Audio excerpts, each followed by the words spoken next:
Today we're going to be taking a look at the Niu KQi3 Pro and KQi2 Pro, testing if each of these e-scooters are the best electric scooters you can buy for commuting and getting around town.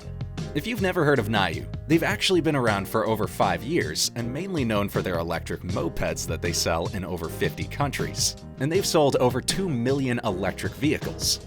This year, Niu launched their new lineup of electric scooters, including the KQi3 Pro and KQi2 Pro. You can buy the scooters on Amazon, and the KQi2 Pro retails for $599, while the KQi3 Pro costs $799. However, there's a bunch of deals going on right now, and we've got special coupon codes that will save you up to $100 off. So be sure to check out the description of this video for the best deals. For the unboxing and setup, they ship in a large box, and inside is the scooter along with the manual, charger, and some tools. They also include a colorful spare grip tape for the deck. And if you want to customize your ride, they also have other styles available on their website as well. Setup is pretty minimal. All you need to do is plug in the handlebar, drop it in the stem, and use the included screws to secure it. Before you get riding, you need to download and install the app to register the scooter. They also make you follow a beginner tutorial with safety tips. And if that wasn't enough, the scooter stays in limp mode with a top speed of 6 miles per hour for about 500 meters. After about half a mile of riding, you can change the riding modes. While this is annoying, we figure they have to do this for reliability reasons. Setup aside, the Niu app has a clean UI with some nice features. You can see the battery life, lock and unlock the scooter, and also track your rides and see ride records. You can also check some of the settings, like check for firmware updates, turn on cruise control, and change energy recovery settings for the regen braking. We also like that the app gives you even more detailed information about the battery life itself, including how many cycles it's had, its temperature, and a battery score, so you know if it starts to degrade over time. The dash screen on the top is simple and easy to see, even in the direct sunlight. It shows you some simple details like your current speed, battery life, and if the lights are on or off. Looking at the design and build of the KQi2 versus the KQi3, they both have similar builds, but the KQi3 is slightly larger with a wider deck and reinforced frame with steel tubes on either side. That makes the KQi3 also a little bit heavier, coming in at 44 pounds, while the KQi2 weighs 40 pounds.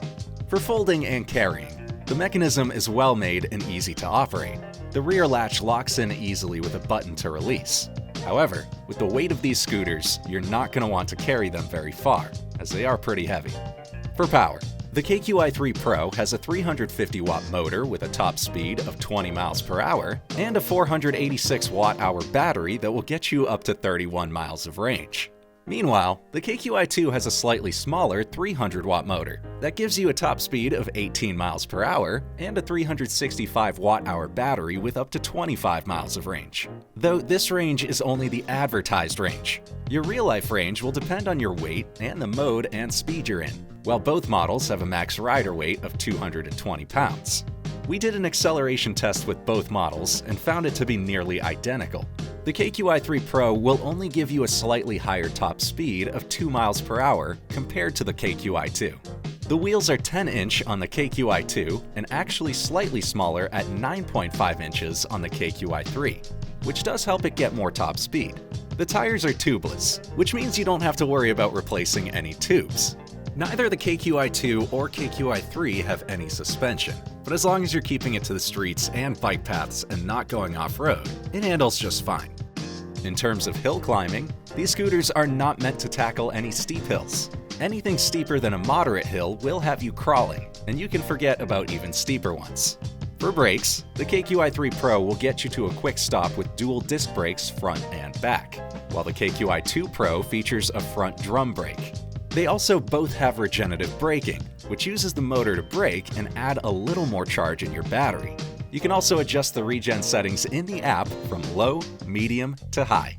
In our brake test and comparison, we found that while the braking on the KQi3 Pro with its dual disc brakes compared to the KQi2 both feature a very good braking system that is comparable and brings you to a quick stop. Looking at the lights, we especially like the halo headlight that's found on both the Nius. The halo stays on during the day, and the main light turns on when you turn on the lights. It's also adjustable, so you can aim it higher or lower depending on preference. The scooters are also loaded with reflectors and a rear taillight with brake indicator, so you'll be plenty visible at night. Both models also feature IP54 water resistance, so you can feel comfortable to keep riding if you get caught in the rainstorm. We also really like that the charging port on the front has a nice sturdy plastic cover that stays snug. Finally, looking at the warranty. Niu includes a 2-year warranty on the KQi2 and KQi3, which is one of the longest and best warranties we've seen for an electric scooter of this price. Most other brands offer a 1-year or less warranty, so Niu definitely stands behind their promise that these electric scooters are built to last. Overall, we think both Nius are an excellent choice for electric scooters, especially for the price. Next, be sure to check out our other videos reviewing and comparing some of the best electric scooters for this year.